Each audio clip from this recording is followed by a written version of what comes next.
자,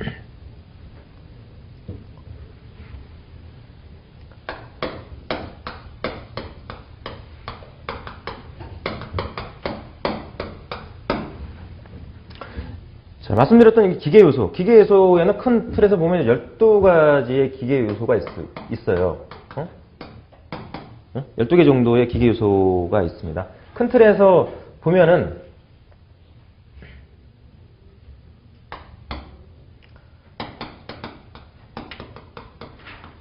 체결력 요소라고 하는 게 있어요. 체결력 요소. 체결력 요소. 아마 필기 수업 같이 들었던 분들은 이제 기계 제작법에서 아마 제가 한번 언급은 했었을 거야. 체결력 요소에 대해서. 이 체결력 요소의 종류로는 대표적인 게 나사가 있습니다. 1장의 나사. 1장의 나사.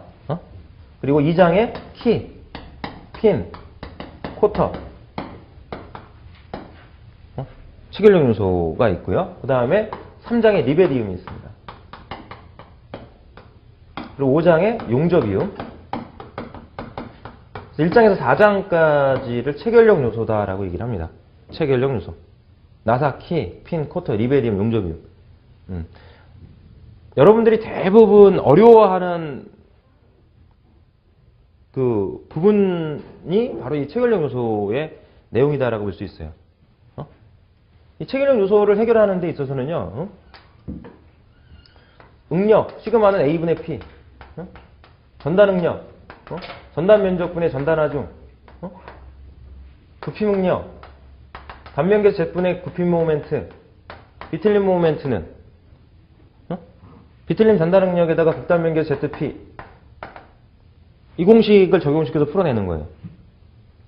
이 개념들을 적용시켜서 이제 풀어내는 겁니다. 여기 다 있어요. 기본적인 건 여기에 다 있어. 이걸 다 각각 기계 요소의 특성에 맞춰서 적용시켜다 보니까 이제 공식이라고 하는 게 튕겨 나오죠. 결과적으로 그 공식들을 시험 보러 가기 전에는, 지금은 여러분들이 어느 정도 이해를 해주면서 이제 쫓아오면서 정리를 해줘야 되는 게 맞는 거고, 시험 보러 가기 전까지는 이제 외우셔야 돼.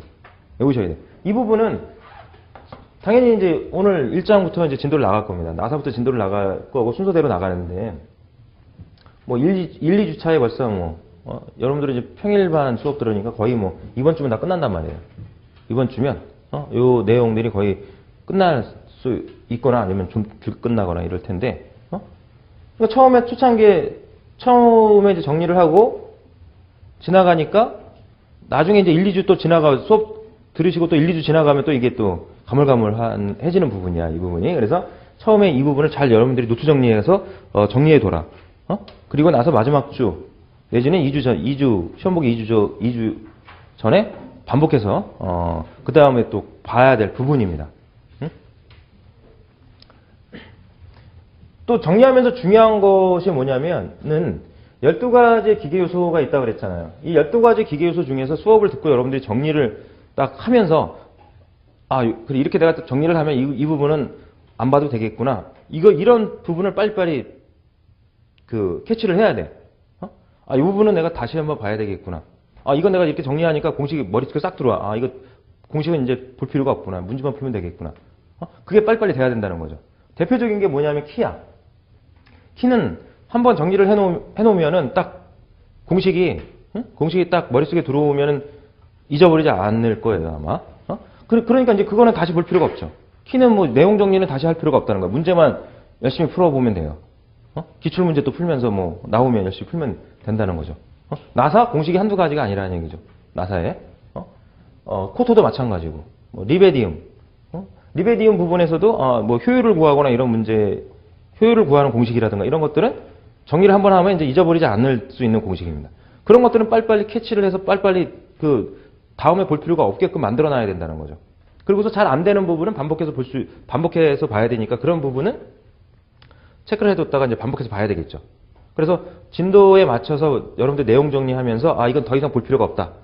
내용을 봤을 때 공식은 내가 딱 머릿속에 들어오니까 이거는 할 필요 없다. 이런 부분을 빨리 캐치해서 빨리 그런 부분을 빼내라.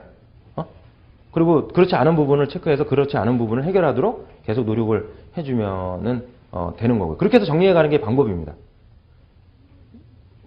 시작해서 스타트해서 끝날 때까지 그 내용 다 듣고 나서 그때 가서 하려고 하지 마시고 수업 들으시고 반복해서 그 노트 정리 따로 할 분들은 노트 정리 따로 하시고 노트 정리하는 게 제가 가장 좋은데 그리고 그러면서 이제 지금 제가 말씀드린 그런 부분을 여러분들이 솎아내야 돼. 솎아내야 돼. 이렇게. 자, 그러면은 이 중에서 거의 뭐 8, 90% 이상 매 시험마다 나올 수 있는 것들이 있어요. 그게 나사, 키, 리베디움입니다. 나사, 키, 리베디움은 매번 시험 문제가 나올 수 있어요. 또 요즘 나오는 문제의 특징 중에 뭐냐면 종합형 문제가 나오지 않는다라고 하는 것이죠. 이 점수가 50점밖에 안 되기 때문에 10문제나 12문제라고 하는 문제 수는요. 필답형이 70점일 때나 100점일 때나 이 큰 문제 수에서 봤을 때는 차이가 없어요. 점수만 줄어든 거죠. 그리고 종합 문제가 빠졌다는 거죠. 종합 문제가. 뭐 쉽게 이제 여러분들 동력 전달 장치 뭐 거의 한 번씩 뭐 지금 그려봤거나 아니면 그리고 있을 텐데 그 동력 전달 장치의 그 문제지 있죠. 조립 단면도 주잖아. 그 조립 단면도가 필답형에서 문제가 주어져. 그렇게 해서 축부터 시작해서 기역까지 해서 베어링까지 해가지고 또 축이음 요소 붙으면은 축이음 요소까지 해가지고 다 한꺼번에 설계를 하게끔 종합 문제가 나온다는 얘기. 그런 문제 나오면 뭐 50점 이상 넘어갑니다. 그래서 그거 못 풀어내면 못 푸는 거지. 그건 이제 제가 이제 자격증 딸 때 그 얘기고. 지금은 이제 그런 종합형 문제가 나오지 않는데 다른 기계 요소랑 요즘은 나오는 문제 중에서 다른 기계 요소랑 부합이 돼서 나올 수 있는 가능성이 높은 게 이 키야, 키. 축이라든가, 또는 뭐 기어라든가, 아니면 풀리라든가 이런 거랑 조인이 돼서 나올 가능성이 이제 높은 것 중에 하나는 요즘도 나올 가능성이 있는 건 바로 키 부분이죠. 키 부분. 이렇게. 그래서 우선적으로 체결력 요소다 그러면 우선적으로 여러분들이 정리한다 그러면 나사, 키, 리베디움을 우선 정리하는 거예요. 뭐 핀 이건 핀은 거의 안 나옵니다. 제가 뭐 너클핀이라고 해서 정리는 해드리지만 핀은 거의 안 나와. 아니, 안 나오는데 핀을 우선 정리해? 아니다는 얘기죠, 그죠? 이게 시험 문제 거의 안 나오는데 이거부터 하면 안 되고 다른 거 다 하고 나서 할 거 없을 때 이제 그래 이거 혹시라도 모르니까 뭐 나올 수도 혹시라도 뭐 나오면 맞춰야 될 테니까 이렇게 해서 준비해 주시는 거죠. 그다음 용접. 그 다음에 쿼터. P는 거의 안 나온다 이거죠. 나올 가능성이 거의 8, 90%매 시험 볼 때마다 나올 가능성이 있는 게 나사, 키, 리베디움. 그 다음에 이제 어쩌다 한 번씩 나올 수 있는 것으로 용접이움. 이 용접이움보다 좀 더 나올 가능성이 좀 낮은 거는 쿼터. 이렇게 생각을 하시면 됩니다. 이렇게.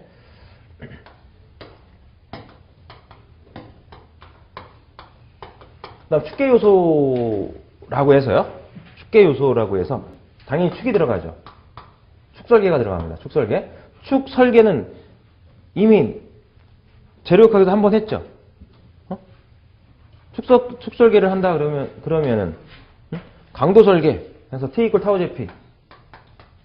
T 이퀄 타우 제피. 비틀링각 세타는 GIP분의 Tm.